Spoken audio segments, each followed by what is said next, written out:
Welcome to the Best Self Podcast. Today, do we have a good one for you? We have got Dr. Jon Finn, the foremost expert on all things habit, best-selling author of The Habit Mechanic, trainer of 10,000 plus. He's a change expert. Better than anything else, he's a phenomenal human being. So excited to have you, buddy. Thank you for being on here.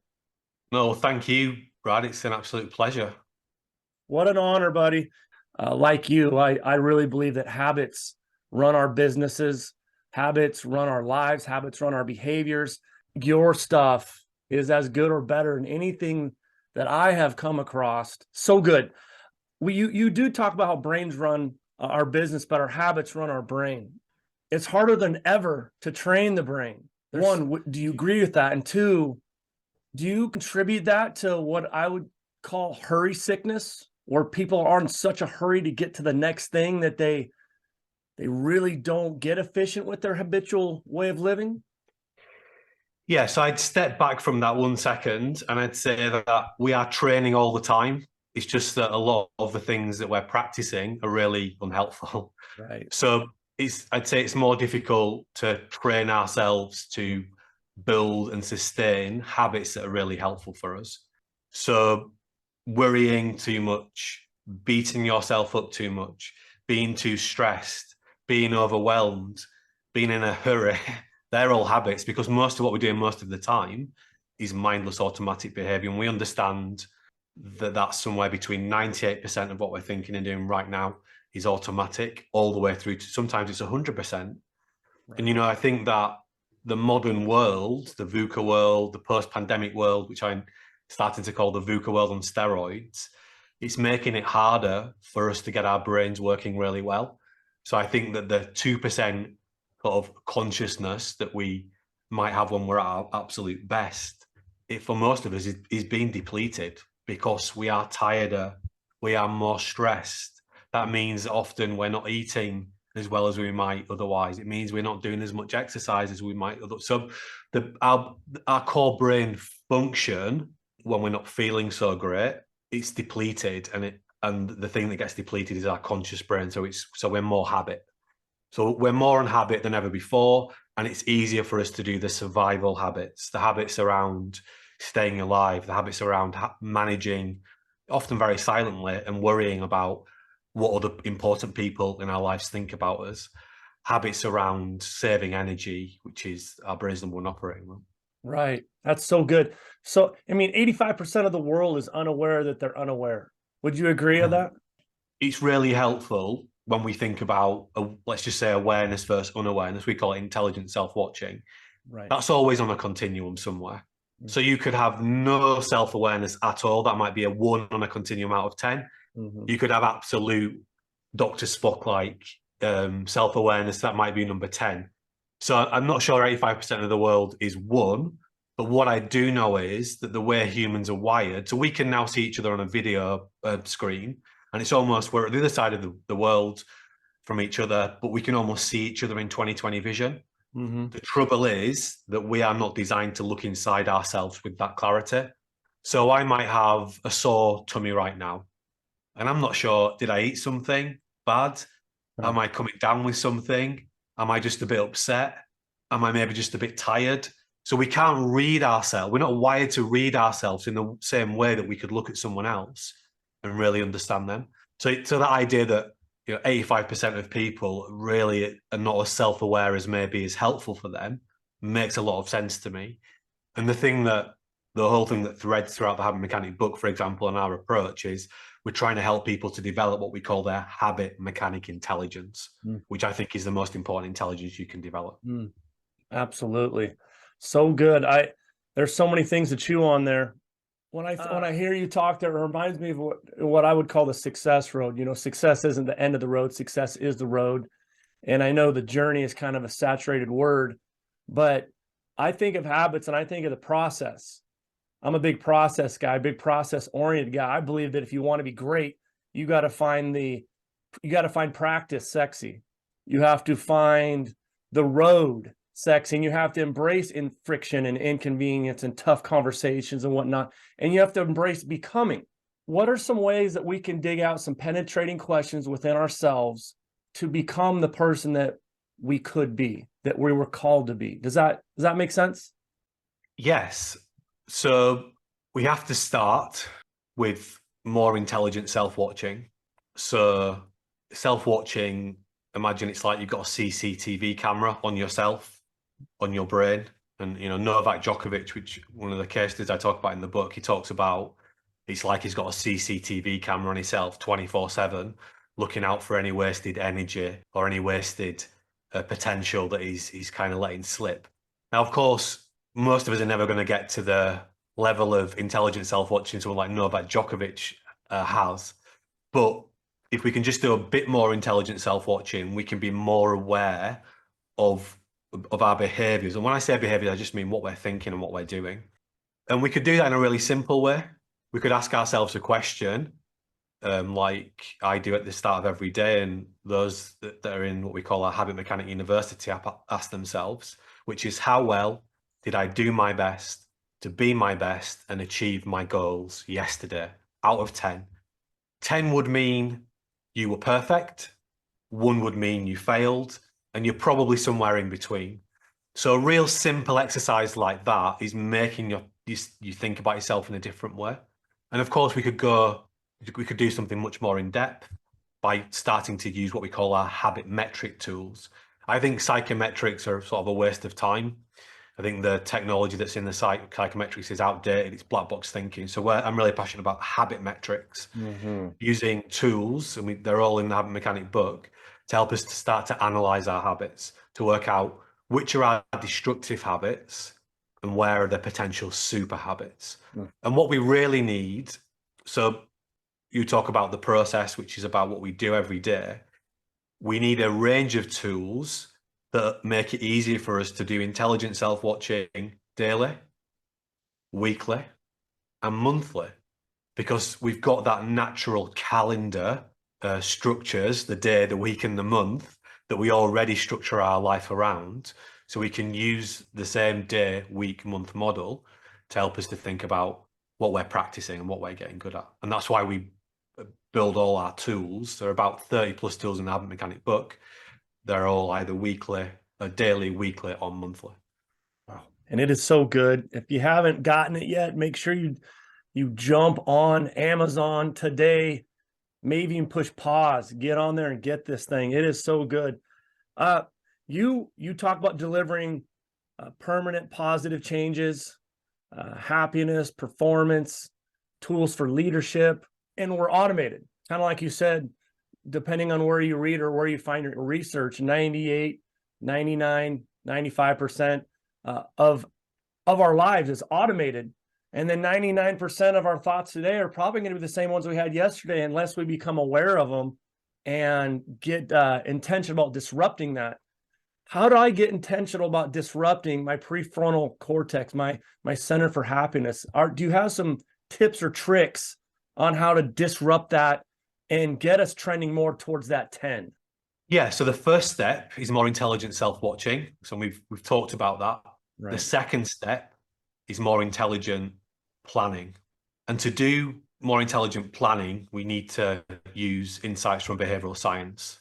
And over the last 20 years, we've created our own proprietary behavioral science model, which is threads throughout the book, whether you want to use it for yourself or in your organization to create a culture that makes it easy for people to be at their best. So there are 9 factors that we can tap into to help us to build the habits that are going to lead to happiness, better health, better performance. And all those factors is it's really important to understand. All those factors are currently on, and they're all working, all 9 factors. Right. And whatever they are, making it easiest for us to do, whether that's beating ourselves up, not sleeping properly, not communicating with people like we know we should, that is being driven by the 9 action factors. It's just that they're invisible to us. And if we don't know what they are, we can't start to control them. So that's why we need to learn what they are and learn how to get them working for us instead of against us. Right. Yeah, I love that. So good. Yeah, you originally come from a sports background. You help everyone. And I'm listening to you talk. I'm listening to you talk about data. and self-awareness and self-intelligence and planning. And I look at almost in any field, but speaking of sports specifically, just because that's where you started out in the very beginning, you look at all the best, man, they're really data driven. They take the data from their opponents, and that's how they plan. They take what they do best. They take the data that they have.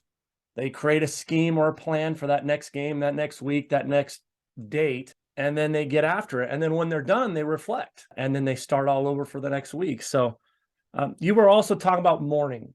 I'm a big proponent of winning the morning, winning your day. I feel like it helps relieve anxiety. You don't succumb to the overwhelm. Do you have any advice for our listeners out there, if it is such a big deal to win your morning? Any advice on some of the habits they could create in their mornings, or maybe it's the night before, to win their morning? Do you have any advice for them there? Yeah, so I've got multiple things that I do, and there is a backbone of what I call super habits that is the spine of my day. Habits I've developed over many, many years. And the point of going on a journey to becoming a habit mechanic, and the book shows you how to do this, is to start to uncover your super habits. Some will already be in play for you, but there'll be others that you can develop. And a super habit just has a disproportionately positive impact on your day. So, for example, if you want to have a great morning, the first thing you need to do is have a great night's sleep. And pretty much everything that I'm doing from when I wake up in the morning to when my head hits the pillow is got good night's sleep in mind built into it. Awesome. That is so good. I really, really like the T plan, tiny empowerment actions. One of the things that I see a lot with the people that I hang out with and work with and whatnot is they're really goal conscious. They aren't really growth conscious or habit conscious. They tie a lot of their goals and what they want to do to things, to achievements, to end results, to those kind of things, and not so much all the stuff that leads to it. Could you talk to us about what you feel the biggest differences are between the goal conscious peep and the habit conscious peep? And then could you give us a couple examples of some tiny empowering actions that could be tied to not things, but growth and things that'll lead to becoming? Yes, I'll do my best. So we know goals are very powerful, and I talk in a lot of depth in chapter 16 of the book about the virtues of goals and why they are so powerful. It's really about giving you something to focus your energies and your efforts towards. Goal setting can be done really poorly, or it can be done really well. And I've got 3 psychology related degrees. I've spent thousands of hours training people at undergrad level, master's level, PhD level, professional coaches, senior leaders, how to set goals. Once you get familiar with those established models, I started to think, well, there must be a better way to do this. Like smart is quite neat, but there must be a better way to do it. Right. That's when I started to innovate my own approaches. And I think it was interesting, someone I was communicating with in that Habit Mechanic University app the other day. We have a tool in the book in chapter 16 called the FAM story that allows you to connect your long-term goals to your medium-term goals, to your short-term goals, back to your habits. And they were just saying, I've set goals for a long time. This is an experienced person, but now I've plugged my habits into it. It's made it so much more powerful. So I think we can fall into that trap of just focusing on the outcome and forgetting about the process that it takes to achieve the outcome. So that's why all the goal setting tools that we've created are always connect back to what you practice today, what you practice in the next hour, etc. So I see that that's maybe some of the flaws of traditional goal setting. It's a bit too outcome focused and it misses the process out. So you do the T plan in 3 simple steps. We did the first step, which is rate how well you did your best to be your best and achieve your goals yesterday or so far today. If yesterday's too far to think back to, you rate yourself out of 10. Step 2 is your tiny empowering action, which is your T. This is about picking one tiny thing that's going to give you a better chance of being at your best today, of moving from wherever you were at on the scale yesterday to being in a better place today. So some examples might be, only check the news once today. Because if I only check the news once today, I'll be more focused. I'll get my work done faster. I'll get home on time. I'll get to spend more quality time with my family. I'll have a better chance of getting into bed at the right time just by doing that one thing of only checking the news once today. It might be right a positive reflection at the end of the day. The point is that that might help me to draw a line in the sand at the end of the day between work and home life. It will help me to process out some of the unhelpful things that have gone on that day and spotlight some of the helpful things. It'll help to activate my evening routine, switch off, sleep better, be better rested so I can be productive tomorrow. It might be, another one might be go for a 5-minute walk at lunchtime so that I can be more focused and productive in the afternoon, again, so I can finish work on time, etc. You get the point. So only check the news once a day, positive reflection at the end of the day, 5-minute walk at lunchtime. Just one of those things can have a huge impact on the rest of your day. And step 3 is you say why. Why is doing that going to be helpful for me? And I explained some of those reasons. So yeah, if we're going to set goals, we need to also think about the process that's going to allow us to achieve the goal. And ultimately, the process is going to be powered by your habits. Mm-hmm. Because that's most of what we think and do. That's awesome. So good. Awesome. I love it. You set these tiny empowering actions, and they lead you to becoming the person you desire to be, or the identity that you're looking to achieve or become. Love it. I've only got 1 or 2 questions, and then I'm kicking you out, big guy. You've been amazing. Can I just say, Brad, that yesterday we actually we have the Habit Mechanic podcast. Yes. And yesterday we did the first, we decided we're going to go through the book chapter by chapter. So yesterday we did an hour and 20 minutes just talking about T plans, where they came from, how we developed them and over time. So it's a very, very simple tool that you can do in under 2 minutes each day. But there's an awful lot of complexity that's gone into getting it to that point, to making it so simple. So good. We will all have to check that guy out for sure. I love it. I love it. I could read an entire book on just that alone. It is empowering. You and I talked about a scarcity mindset before we got on here today. And as you know, there's a lot of people in a lot of different lanes that have great stuff, a lot of data, but they don't want to share it. They're worried other people are going to steal their ideas, or other people are going to get the credit, or, you and I, just going off our conversation in advance here, we're not into that. I mean, for me, if someone's talking about the concept of habits or best self or any of the things that you and I might talk about frequently, I feel like I think that's good for us. I think that's good for our communities. The fact that that's in someone's conversation at the dinner table, in the car ride home, at break, before whatever, I feel like that's good. But there's that scarcity mindset where people are afraid to share. Are there any super habits that could potentially reduce scarcity mindset? Do you have any ideas on that? Well, I think that, well, let me tell you why I'm prepared to share my ideas. And the Habit Mechanic is not a normal book, which I'm sure you'll testify to. Absolutely. It's a manual for life. It's a toolkit. It's 107,000 words, but it's practical. It's evergreen material. I pick it up every day.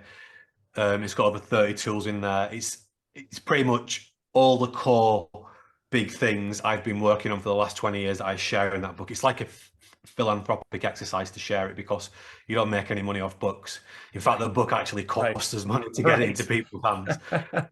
But my mission, to come back to the point, is to make it as easy as possible to help others to be at their best using first principle insights, using insights from cutting edge science. Because I think that we've got to the point now with the sort of be your best movement, self-help movement, where it's becoming damaging to people, because the good intention tools that are out there are not actually based in the main on how brains actually work. So the tools are very good. The things that are out there are very good at knowledge and good at giving you some skills, but they're very poor on helping you to convert the skills into automatic things that you do every day. In other words, habits. And that means if people start to practice those things and they can't make positive change, they give up, and it reinforces a fixed mindset. So my mission is to make it as easy as possible for people to be at their best. And that's why I'm prepared to share my work. But ultimately, scarcity, or the driver of scarcity, is ingrained into us. The thing for everyone to recognize who's got a great idea is that probably if you Google something in the same ballpark as your idea, you'll find something that's already out there in the public domain. So if you want to get credit for your idea and you want to help others doing that, put it out there. You're always going to know more than the person that reads your work, and you're always going to be a few steps ahead of them anyway. But yeah, I do think that the action now is, as you're doing, Brad, with your Positive Warrior tribe, we want to build communities. You know, the action's in the community. It's not in the knowledge per se. It's about helping people to use the knowledge and building a community around that. So I don't know how helpful that is, but ultimately, I think connecting it to your longer term meaningful goals is going to be helpful if you want to get over that barrier of resisting sharing your work. Yeah, no, that's really good. I mean, my long-term goals and my short-term goals is to increase impact and influence, positive impact and influence in my community, in my circles, in my relationships, you name it. That's my goal. And I want to create and breed a whole bunch of other people just like that. I want to be surrounded by positive people that are into creating more positive people, tough-minded, optimist people. And scarcity is a massive limiting factor. You're right, though. I'm listening to you talk, and as you know, our brains are designed to protect and automatically default to going on the defensive and whatnot. All right, buddy. Well, hey, you got 30 to 45 seconds. 30 to 45 seconds to talk to our audience. How can they create the best version of themselves? How can they begin today to start creating the best version of themselves? Get the Habit Mechanic book and start with chapter 1, create your first T plan, and then have a look at chapter 16. The audiobook's free in our Habit Mechanic University app, which is on Apple and Google. So you could listen to chapters 1 and chapter 16 for free if you wanted. But we're not going to get better by knowing more. We're going to get better by doing and taking positive action. Yeah. So the T plan and the FAM story allow you to take positive action for the short term, but also long term. So good, man. You are an absolute rock star. You are positive. You are an abundance of awesome. And the more Dr. Jon Finn we can get in our diet, the better off we're going to be. So I really appreciate you, buddy. Well, it's very kind of you to say, Brad, and I appreciate the work you're doing as well. All right. Make it a great day.